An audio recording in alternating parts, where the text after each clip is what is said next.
So ayan guys, nirepair namin yung window type na aircon. Bali okay na siya, tapos binalik na namin yung fan motor kasi nilagyan namin ng ng grasa. Maingay siya.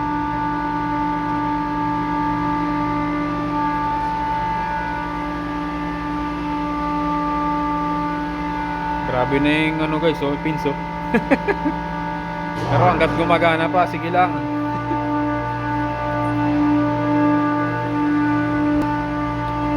Okay na to guys, sasalpak na lang.